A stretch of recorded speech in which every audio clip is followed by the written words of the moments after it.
Hi, my name is Anna and I work at the Hopewell branch, and my colleague Bob Noose has asked me to do the introduction for his latest author trivia. And he has a whole mixture of authors today. There's some cozy mysteries, there's some nonfiction, there's even a dark comedy that's thrown in there. For those of you who have not done the trivia before, what will happen is the author will come up and pose a question, and you can pause the video while you think of the answer. And then when you're ready to hear the answer, go ahead and unpause the video and the author will reveal the answer to their question. Are you ready? Well then let's go. Hi, I'm Orly Wallace, author of the Otter Lake Mystery Series and the Evenful Witches B&B Mystery Series, and I am so thrilled to be part of Author Trivia. My question to you comes from my first book in the Evenfall series, In the Company of Witches, a cozy filled with mystery, magic, and mayhem. It's true, it says so right there. Anyways, every cozy has to have a furry friend as a sidekick, and my cozy is no exception. So my question to you is, what is the name of the Maine Coon cat in the Company of Witches? Now, if you haven't read it, I'll give you another clue, but come on, really, you should read it. It's awesome. Okay, so my clue to you is I took the name from Christopher Marlowe's most famous play. Now, if you're struggling to remember who Christopher Marlowe is, I'll give you a further clue. Many believed that after a little run-in with the law, Christopher Marlowe faked his own death and went on to write many of Shakespeare's most famous plays. Okay, that's all the clues you're getting, so take a moment. But don't Google, that's cheating. Okay, did you get it? The name of my Maine Coon cat is Faustus, after the play, now I gotta get this right, The Tragical History of the Life and Death of Dr. Faustus. But don't worry, my furry friend doesn't make any deals with the devil. Big thanks to Bob Noose for inviting me. Bye. Hello everyone, Gretchen Kelly here with another round of author trivia. My question for you today comes from my Amazon best-selling novel, The Frozen Crown, which follows Askia, a warrior with a dangerous secret on a quest to save her country from invasion. Surrounded by enemies, both living and dead, Askia must navigate the shark-infested waters of a foreign court if she has any chance at saving her people. But in this court, one wrong word could mean the end of both her country and her life. And here's my question for you. Who is it that first brings Askia before the mysterious and powerful group of witches called the Shadow Guild? So this one was a little bit of a tricky question. While it's Prince Iskander who first tells Askia about the Shadow Guild, it's actually his younger and long dead brother, Prince Tarek, who leads Askia into the belly of the beast. Hi, I'm Janet Beard, the author of The Atomic City Girls, which is historical fiction about the making of the first atomic bomb. And my latest novel, The Ballad of Laurel Springs, which follows one family over the course of many generations in the mountains of East Tennessee, and follows a bunch of different folk songs that help tell their stories. My question for you today is, in the Ballad of Laurel Springs, the family has a blacksmith forge, which is eventually turned into a gas station. And what sort of tree is growing in front of the forge that has to be chopped down in order to create the gas station? The answer is it's a cherry tree, and it then becomes a cherry dining table. Thanks so much. This was really fun, and good luck with the trivia. Hi, Mercer County Library readers. I'm Ashley Winstead, author of In My Dreams, I Hold a Knife. Thank you so much for having me on for Mystery Trivia. So my question about In My Dreams, I Hold a Knife is, what is our protagonist, Jessica Miller, majoring in order to follow in her father's footsteps? And what does she actually wish she was majoring in?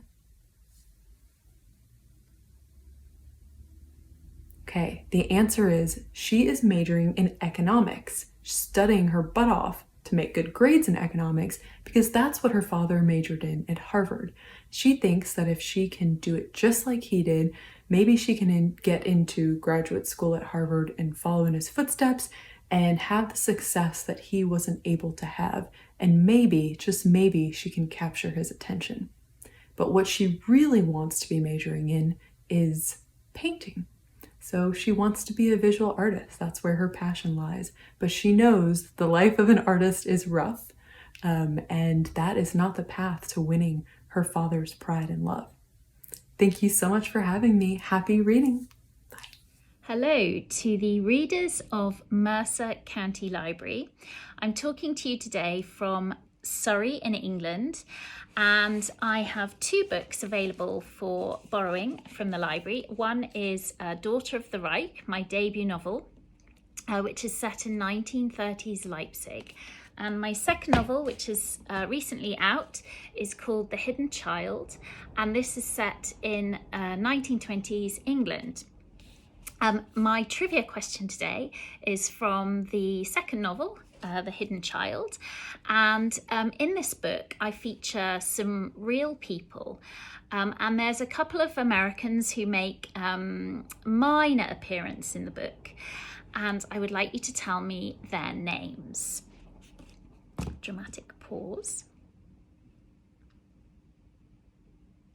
So the names of the two Americans who feature are Junior Roosevelt and Margaret Sanger. And if you want to know more, you'll have to read the book. Happy reading. Hello, Mercer County.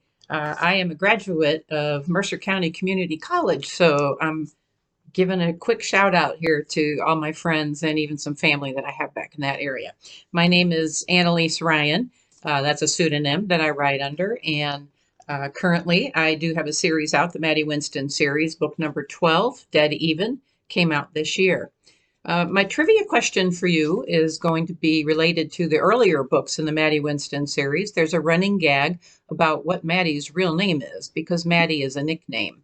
So do you know what Maddie's real name is?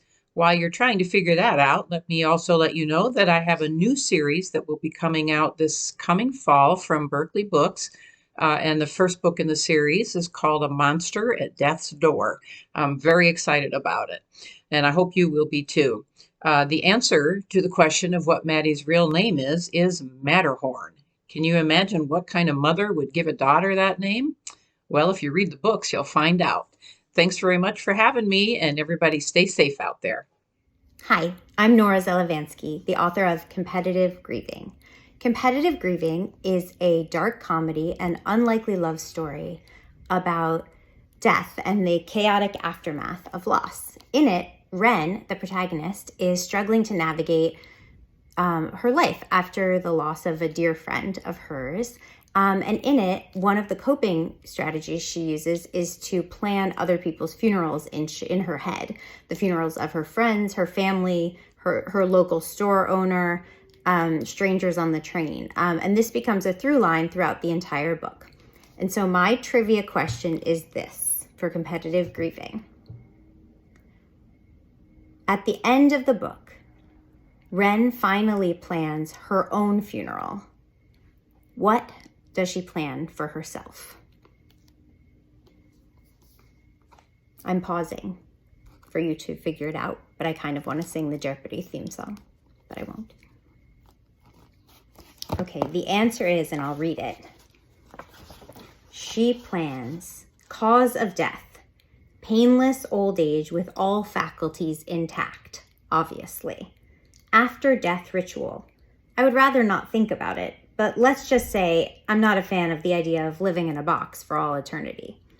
Service, large and festive.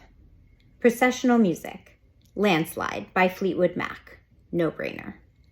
Memorial buffet, sushi, and that cashew butter chocolate.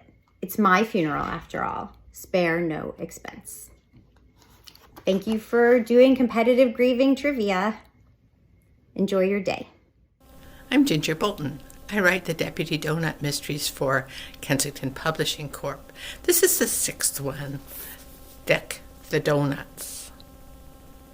It takes place during Christmas time when there's a Ice and Lights festival in the small village of Fallingbrook. Emily sponsored an ice sculpture. Do you know the name of that ice sculpture? I'll give you a few seconds.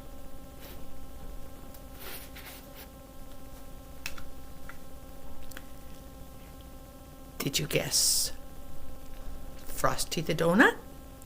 Because that's it. Thank you. Hello, Mercer Library trivia fans. I'm historical fiction author Leisha Cornwall, and I'm waving to you from all the way across the continent in Alberta, Canada. My latest book is The Woman at the Front, the story of Eleanor Atherton, a female doctor who finds herself on the Western Front during World War I, where female doctors were forbidden to practice. My book trivia question for you is, Eleanor goes to France to tend a wounded pilot. The pilot has a tattoo of a bird on his wrist, which is supposed to represent his glorious flying career. But instead, his friends have given him an unusual nickname based on the image. What is that nickname? Ready? The nickname was Budgie. To learn more about The Woman at the Front, go to your local library or visit my website for a full description of the story. Thank you for playing, and happy reading! Hello to the Mercer County Library System and to all the librarians and patrons who are watching this video. My name is Kate Moore and I'm the author of the history books The Radium Girls and The Woman They Could Not Silence. My trivia question to you today comes from The Radium Girls, a book that is set in New Jersey, so it seemed a very apt choice. The Radium Girls tells the true story of the American women from the First World War and Roaring Twenties who were poisoned by the radium paint they work with and courageously fought for justice. My question is about radium itself. Radium at that time was seen as a wonder element, and it was marketed as a health tonic and a cure-all. People were actually recommended to drink radium water as a health tonic. So my question is, how many glasses a day were you supposed to drink? You can find the answer to that question on page 6 of The Radium Girls. And the answer is, people were recommended to drink 5 to 7 glasses a day of radioactive radium water in order to keep ill health at bay. Thanks for watching, and I hope you enjoy my books if you read them. Hi, I'm Alison Larkin. I'm the author of The People We Keep, and here's my trivia question for you. On page 205, April leaves a sweater in a motel room as she's leaving. This is actually the first section I ever wrote of this book. Whose sweater is it?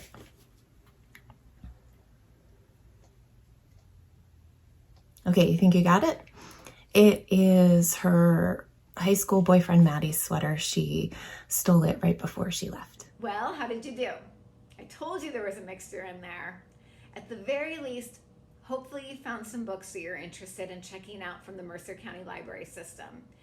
Feel free to visit your home branch to get it from there, or you can put it on hold using our catalog, which is at mcl.org. You can also put books on hold using our app, My MCLS NJ, which you can download from your app store. We want to thank our authors for the time that they took today, and we want to hear from you as well. You can tag us on social media at MCLS NJ, and we'll see you back here for our next trivia.